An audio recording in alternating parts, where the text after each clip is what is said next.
Ok, tuvimos un pequeño problema. Este pizarrón ya está demasiado gastado y no se puede borrar ya. Pues, bueno, sí lo puede borrar, pero no con el borrador normal.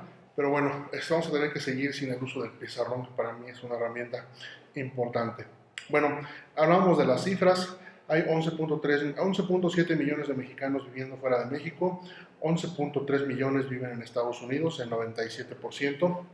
De estos, bueno, también hay que considerar que hay en total 36.6 millones de mexicanos, es decir, estos 11.3 millones más otros 25.3 millones de personas que son de origen mexicano. 11.3 millones nacieron en México, 25.3 millones son personas hijos o nietos de mexicanos que tienen la nacionalidad estadounidense. Entonces, tenemos una población enorme de mexicanos en Estados Unidos. De la población mexicana en Estados Unidos, casi la mitad, el 48%, son indocumentados, gente que está ilegalmente en Estados Unidos, que no cuenta con los documentos necesarios para estar allá legalmente. Luego hay un caso de 27% que son residentes permanentes, es decir, mexicanos que tienen permiso para estar en el país de forma permanente. Hay 8% que tienen visas, es decir, documentos que les permiten estar de forma temporal en Estados Unidos, pero que viven allá. Y un total de 17% que son personas pues, de doble nacionalidad, que, bueno, como habíamos mencionado, bueno, veremos más adelante, México en estricto sentido no reconoce la doble nacionalidad. Lo que pasa en México es que existe la no pérdida de la nacionalidad mexicana por nacimiento. Es decir, que si tú naces mexicano, siempre vas a ser mexicano. Aunque adoptes otra nacionalidad, eso para nuestra ley es irrelevante. Tú sigues siendo mexicano o mexicana. Pero bueno, en este caso consideran al 17% de la población que tiene nacionalidad estadounidense y que por ende pues, no necesita eh, la nación o ningún documento para residir en Estados Unidos, ¿no? Bueno, el documento continúa señalando cuáles son las principales quejas de la comunidad mexicana. Uno, deficiencias en el servicio de citas de Mexitel. Mexitel es un servicio que funciona por teléfono y por internet, en el cual la población puede llamar para hacer consultas sobre asuntos diversos y también para hacer citas en los consulados para acudir a hacer sus trámites. Es un servicio, un 800, un número 800 como es en Estados Unidos. Bueno, las quejas más comunes son que se tardan mucho tiempo en responder los operadores, o que la atención recibida no es la mejor, la información no es precisa, etcétera, ¿no? Luego, falta de orientación y representación legal, vaya que los servicios de atención legal que prestan los consulados no son suficientes. Ojo, los consulados no pueden actuar como abogado de nadie, no son un abogado. Solamente, la mayor parte de los países, solamente los abogados nacionales, es decir, en este caso Estados Unidos, abogados norteamericanos, pueden ser abogados y representar legalmente a alguien. Los consulados no. Los consulados pueden dar información, orientación, o pueden ayudar a contratar servicios legales, servicios de abogados, y en algunos casos pagarlos para que la gente no tenga que hacerlo. Pero los consulados nunca pueden ser el abogado de alguien. Luego, visitas insuficientes a prisiones y centros de detención. Todo mexicano detenido tiene derecho a recibir la asistencia de su cónsul, y incluso aquellos que ya teman, o sea, ¿cuál es la diferencia entre una prisión y centro de detención? En el centro de detención están las personas que son acusadas de un delito, pero que están siendo juzgadas y todavía no reciben una sentencia. Las personas que están en prisión son aquellos que ya fueron juzgados y sentenciados a cumplir una pena en prisión en Estados Unidos. En ambos casos existe la obligación de visitarlos, pero muy probablemente por el número de nacionales que están presos no es suficiente. Normalmente debes visitar a un preso por lo menos una vez cada 6 meses. A lo mejor aquí pasa mucho más tiempo sin que alguien vaya a visitarlo, ¿no? Luego mencionan la cobertura escasa de los servicios móviles de documentación y protección consular en lugares alejados. Muchos mexicanos viven en ciudades o poblados pequeños. Puede ser un poblado, no sé, voy a inventar una cifra, de 50,000 habitantes en el cual hay 4,000 mexicanos, pero ese poblado está muy lejos de una ciudad como Los Ángeles o como Houston. Entonces los consulados organizan visitas que le llaman consulados móviles, en el cual avisan que generalmente se hace los fines de semana, también para que la gente pueda ir, que el sábado va a haber un consulado móvil en esa ciudad o en este pueblo. Se envía un equipo del consulado, una camioneta que lleva los equipos para tomar fotografías, huellas digitales, emitir pasaportes, matrículas de identidad consular, actas de nacimiento, todos los documentos consulares que requieran las personas, ¿no? Se quejan de que este servicio no es suficiente, que no hay una vinculación y colaboración suficiente con las organizaciones locales. Señalan en Estados Unidos, así bueno, con esta cantidad de migrantes mexicanos que hay, es muy común que se formen grupos, organizaciones de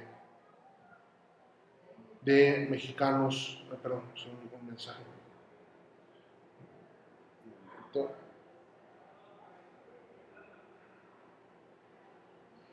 Perdón. Organizaciones, la de la comunidad mexicana, que tienen una relación con el consulado. Aparentemente la queja es que no es suficiente la vinculación, la comunicación que existe entre los consulados y esas organizaciones. Y luego modelos de apoyo e inversión en México obsoletos. Eso se refiere a algunos programas que existen en México, por ejemplo, para canalizar una parte de las remesas, de los envíos de dinero de los mexicanos a proyectos de inversión. Hay otros programas que se organizan para fomentar el deporte, la salud, los derechos laborales, en fin, existe la queja de que esos modelos son obsoletos, ¿no? Ahora bien, aquí la parte crítica, el dinero, los fondos. La operación de los consulados y algunos de sus programas de protección se sostienen con lo que recaudan por ingresos consulares, es decir, cuando tú vas a un consulado y sacas tu pasaporte o un acta de nacimiento o la matrícula, cualquier otro trámite tienes que pagar, derechos se llaman allá. Los derechos se fijan cada año, todo lo que el gobierno cobra por servicios se llama derecho. Los derechos, cada año hay una ley federal de derechos que se actualiza con las tarifas y los conceptos que se pueden cobrar. Normalmente, en el caso de México, se fija una cantidad en pesos y en el caso de los países extranjeros se convierte la cantidad en pesos a la moneda local de acuerdo con una tabla de valores equivalentes que se publican mensualmente. Cada mes se le avisa a los consulados: este mes el tipo de cambio es tal, entonces ustedes deben cobrar tanto por cada servicio. Una parte de lo que se ingresa por estos servicios consulares se queda en el presupuesto de la Secretaría y sirve para financiar a los consulados y muchos programas de protección. Los ingresos consulares han servido para establecer programas como los consulados móviles y sobre ruedas, que acercan los servicios a poblaciones alejadas de la sede de los consulados. Perdón, un poco de sueño. Continúa el documento señalando que, al igual que en toda la administración pública federal, se buscará hacer más eficiente el gasto de la red de los consulados, tomando en cuenta los costos de vida para los miembros del Servicio Exterior Mexicano y los empleados locales. Esto se refiere en específico pues también a los salarios que se le paga a los empleados del Servicio Exterior y consulares. Probablemente haya un ajuste en lo que ganan, pues vamos a ver qué pasa. Luego, ese es el escenario que plantea y propone 10 acciones principales. 1. El gobierno federal adoptará como eje transversal la atención a los mexicanos en el exterior y el desarrollo de mecanismos para la participación de gobiernos estatales y municipales. Eso significa involucrar no solamente al gobierno federal, sino a los estatales, municipales y a otros actores en la atención a los mexicanos al exterior. 2. Capacitación en la atención al público de grupos vulnerables, así como profesionalización en la atención consular con una mayor incorporación de cuadros experimentados del servicio exterior mexicano. En los consulados, donde trabajan diplomáticos mexicanos, miembros del servicio exterior, pero también hay empleados locales. Aparentemente la queja va en el sentido de que muchos empleados locales no están capacitados para brindar los servicios Entonces se plantea mayor capacitación y que haya más diplomáticos haciendo estas labores. 3. Ampliar la red de abogados y organizaciones especializadas en la defensa de los derechos de los migrantes mexicanos. Esto es decir, bueno, fortalecer el apoyo legal que se brinda a los mexicanos que viven en Estados Unidos. Vamos a ver, creo que alguien se quiere conectar.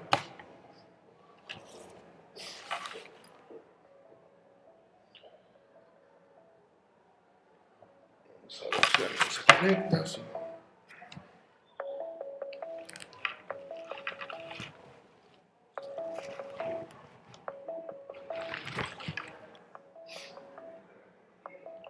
Bueno, número 4, estamos hablando de la promoción activa de las identidades culturales mexicanas entre las comunidades de primera y subsecuentes generaciones.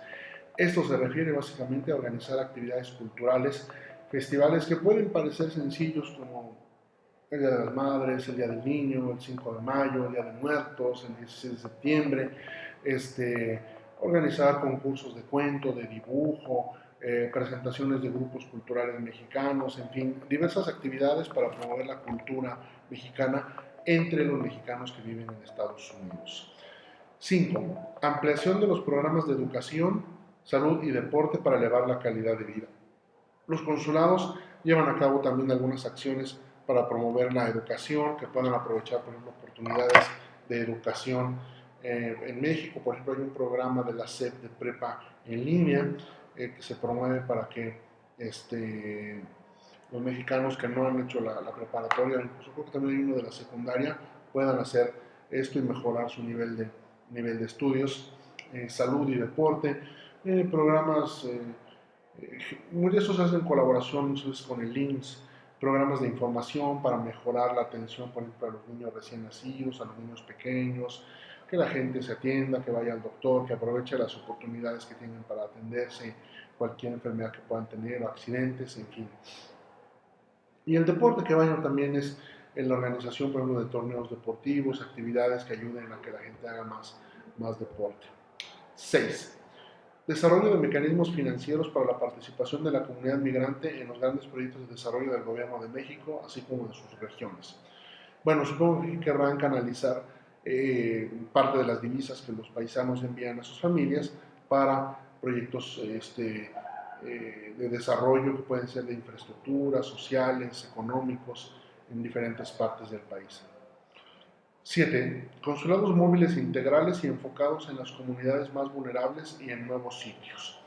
Bueno, se trata de hacer no solamente más consulados móviles, sino de llevarlos a los lugares donde las comunidades son más vulnerables porque, por ejemplo, puede ser que el gobierno local tenga una actitud más negativa hacia los inmigrantes mexicanos, a los inmigrantes extranjeros, cuando se reforzarán los consulados móviles hasta estos grupos, ¿no? Luego, empoderamiento de la comunidad mexicana y mexicano-americana mediante el reconocimiento y promoción de sus significativas contribuciones. Esto es una campaña de relaciones públicas en medios, con actores como políticos, empresarios, en fin, para resaltar las contribuciones que la comunidad mexicana de origen mexicano hace a Estados Unidos. 9. Modernizar la normatividad de la Secretaría de Relaciones Exteriores para homologar las acciones consulares con el marco actual de derechos humanos, como la inclusión de lenguas indígenas y el matrimonio igualitario en procedimientos consulares. Esto último es un problema medio raro. Por alguna razón de descuido, la legislación, la regulación consular no se ha introducido el matrimonio igualitario, es decir, el matrimonio entre personas del mismo sexo. Entonces, ha sido incluso hace poco un caso en Nueva York, en el consulado de Nueva York, 2 hombres querían casarse y bueno, finalmente se logró, pero tuvo que hacerse un procedimiento especial para autorizarlo. Esto porque simplemente los procedimientos consulares no están de acuerdo con las nuevas leyes que hay en el país. Pero bueno, aparentemente se va a actualizar para que ya no tengan que hacerse excepciones, sino que se pueda hacer los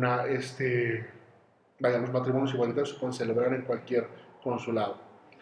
El número 10, desarrollo de una cultura de consulta periódica a la comunidad para escuchar y conocer sus necesidades y opiniones, comenzando con el Plan Nacional de Desarrollo. Esto es promover, vaya, los mecanismos de consulta y participación de la comunidad para que tengan más comunicación con los consulados. Bueno, luego vienen últimos dos puntos, la defensa de la hispanidad. Quieren desarrollar un programa de diplomacia pública, es decir, la diplomacia pública es aquella acción del gobierno, el gobierno de un país que se dirige no al gobierno de otro país, que será la diplomacia tradicional, sino hacia el público en general. Son campañas hechas para mejorar la imagen de un país en otro, identificando, bueno, obviamente los medios de comunicación, pero también a ciertos sectores en específico, líderes empresariales, líderes de opinión, líderes incluso religiosos, puede ser, gobiernos locales, en fin. Es un programa de diplomacia pública para eliminar el mito de que el idioma y las raíces no tienen cabida en otros países. Esto estará enfocado a mostrar cómo las comunidades mexicanas e hispanas se integran a otros países y son un elemento positivo en los países a donde llegan, ¿no? Luego, con el deseo de defender y proyectar globalmente sus culturas e idiomas, México coordinará junto con España acciones culturales y educativas a través de un nuevo instituto en Los Ángeles, California. Esto es una cuestión que quizá escapa a la, vaya, no forma parte de la raíz o de lo más importante que es las cuestiones consulares, entra más en la cuestión de, creo yo, de diplomacia cultural, pero bueno, en este caso quieren hacer una combinación con España para promover el idioma español, la cultura hispánica, culturas, celebraciones comunes de los dos países, creando un nuevo instituto en Los Ángeles, California, que es la ciudad con mayor presencia de mexicanos en Estados Unidos. Para esto se invitará a los países latinoamericanos y a otros amigos de México para colaborar en el empoderamiento de las comunidades migrantes. También mencionan algo importante, todo el mundo acaba de ver bueno, no todo el mundo, pero habrán enterado la última entrega de los Óscares, en los cuales los directores mexicanos siguieron triunfando. Pretenden explotar el éxito de los mexicanos en el cine para mostrar, hacer una promoción de la cultura y las aportaciones a la sociedad por medio del arte. Y finalmente cierra diciendo el gobierno de México refrenda su compromiso con la defensa de todo ciudadano mexicano, sin importar dónde se encuentren ni su estatus migratorio. Eso es algo muy importante. Los consulados están obligados a atender a cualquier mexicano, esté o no legalmente en el país. No se les puede negar la atención diciendo, bueno, tú estás ilegalmente aquí y por ende te metiste en problemas tú solo arréglalos. No. Aunque sean personas que estén de una forma ilegal en el país, deben ser atendidos por los consulados. Y finalmente dice, bueno, esa estrategia atiende la nueva realidad del migrante, en particular en Estados Unidos, que a su vez incorpora los principios de transparencia, rendición de cuentas y lucha contra la corrupción. A mí, bueno, en términos generales me parece bien, digo, la verdad es que siendo honestos tampoco es nada muy distinto a lo que se ha venido haciendo, es un poco tratar de hacer mejor las cosas, pero yo no le veo gran diferencia a lo que se ha venido haciendo tradicionalmente en los consulados. Habrá que ver cómo funciona, habrá que ver también el tema del financiamiento, ¿no? Porque para hacer todo esto, para expandir la atención a los mexicanos en el exterior, pues se requiere fundamentalmente dinero. Y si los consulados no tienen dinero, pues va a ser más complicado que puedan atender a los mexicanos como se está planteando en este documento, ¿no? Pues veremos cómo se da el seguimiento a esta política que anunció hoy el gobierno federal, el gobierno de México.